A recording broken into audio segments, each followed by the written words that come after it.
ইউনূসের ব্যাপারে সবচেয়ে বড় ব্যাপার হচ্ছে যে এই ইউনূসের ব্যাপারে আজকে থেকে প্রায় ১.৫ বছর আগে তার ব্যাপারে একটা দীর্ঘ রিপোর্ট এক জায়গা থেকে দেওয়া হয়েছিল।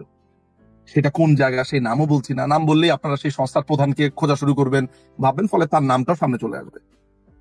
একটা সংস্থা থেকে দেওয়া হয়, সেই রিপোর্টটা আমার কাছে আছে, বেশ একটা বড়সড় রিপোর্ট।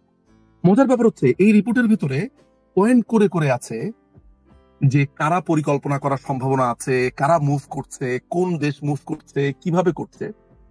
গত বছর আমি নিজে এই ধরনের একটা রিপোর্ট লিখেছিলাম, কারো জন্য আমি লিখেছিলাম, কোনো এক মানুষের জন্য আমি একটা রিপোর্ট লিখেছিলাম।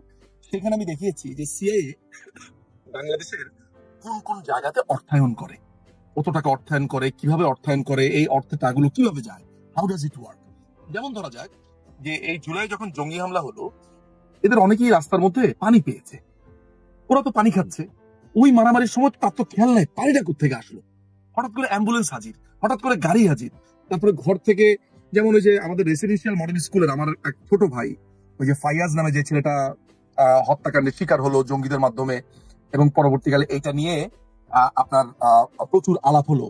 আপনি জানেন যে পরবর্তীকালে রিভিল হয়েছে তার যে গৃহশিক্ষক, এই গৃহশিক্ষক তাকে নিয়ে গেছে আন্দোলনে। গৃহশিক্ষক ছিল জামাতে, শিবিরের ছেলে আর কি, জামাতের স্টুডেন্ট উইং। আমার কাছে যেই কাগজগুলো আছে সেখানে এত সুন্দরভাবে বিধৃত আছে যে তারা প্ল্যানটা কিভাবে করেছে। এখন আপনি প্রশ্ন করতে পারেন যে এত কিছুর পরেও গভর্নমেন্ট কেন এগুলো হলো না, সেটা কিন্তু আলাদা বিবেচনা। মাথায় রাখবেন যে প্ল্যান জানার পরেও, এগুলোর ম্যানেজমেন্ট বা কেউ যদি ধরেন বিট্রেও করে লাস্ট মোমেন্টে, সরকার কিন্তু সব গুছিয়েছিল। বিট্রে করলো কে? সেনাবাহিনীর কতিপয় বিপদগামী অফিসার। আমি পুরো সেনাবাহিনীকে দায়ী করব না, পুরো সেনাবাহিনী এখানে থাকার প্রশ্নও আসে না। ধরা যাক আপনি রাস্তার ভিতরে ট্যাঙ্ক নিয়ে পাঠালেন ৩-৪টাকে, যে এই অমুক গেটটা পাহারা দেওয়ার জন্য। ওই লোক করলো কি, আস্তে করে ট্যাঙ্কটা সরা লোকজনকে ঢুকতে দিল। এগুলো হিউজ পরিমাণ টাকা। আমি আবারও বলছি, প্রায় ১৫-২০ হাজার কোটি টাকার ইনভেস্টমেন্ট এই পুরো প্রক্রিয়াটাতে। ইউনুস, আপনারা কি এটা জানেন যে ইউনুসের ফ্রান্সে প্রায় $২.৫ বিলিয়ন ব্যবসা আছে?